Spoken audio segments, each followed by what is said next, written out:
Today,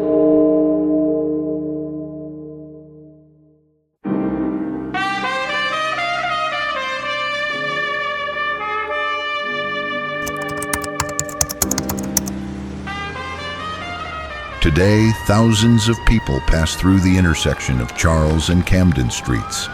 To most, it appears to be just another corner in downtown Baltimore.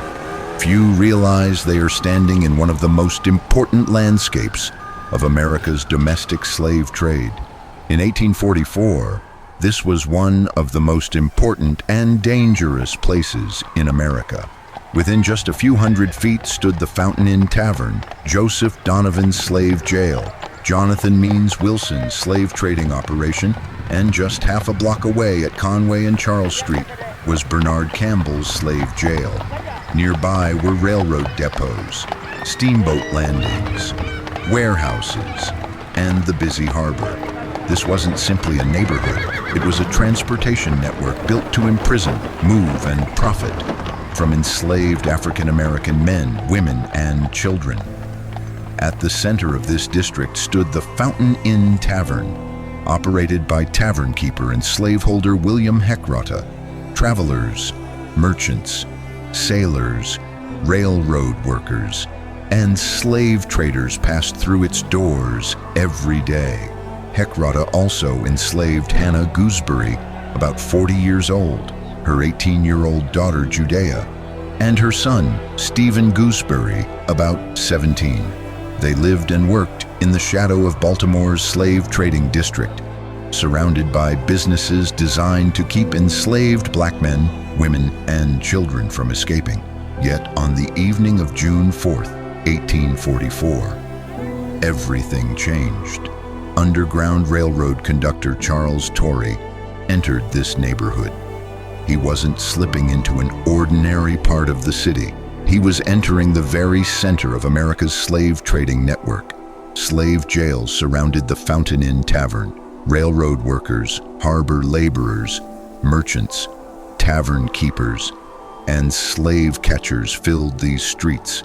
Yet somehow, Hannah, Judea, Stephen, and Charles Torrey disappeared into the night. According to historian and author Scott Shane, Torrey led them by wagon along a route that closely follows today's Interstate 95 corridor toward Pennsylvania and freedom. Considering where this escape began, it remains one of the boldest underground railroad rescues ever carried out in Baltimore. By morning, Heckrata published a $100 reward for their capture. The advertisement carefully described their clothing, their appearance, their injuries, even the shoes they wore. Then came one sentence that still echoes across nearly 2 centuries.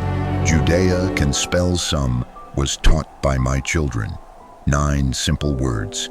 They reveal something slavery could never fully control: knowledge, literacy, hope, perhaps even one of the tools that made freedom possible. The Gooseberrys successfully escaped north. Charles Torrey did not. Days later, Maryland authorities arrested him in Baltimore. Convicted of helping enslaved people gain their freedom, he was sentenced to 6 years in the Maryland Penitentiary located in Baltimore City.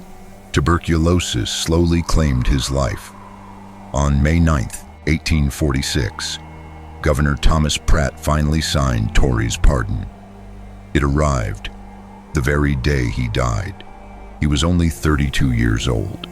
Today, almost nothing remains of this landscape, but these streets once formed one of the most concentrated slave trading districts in America.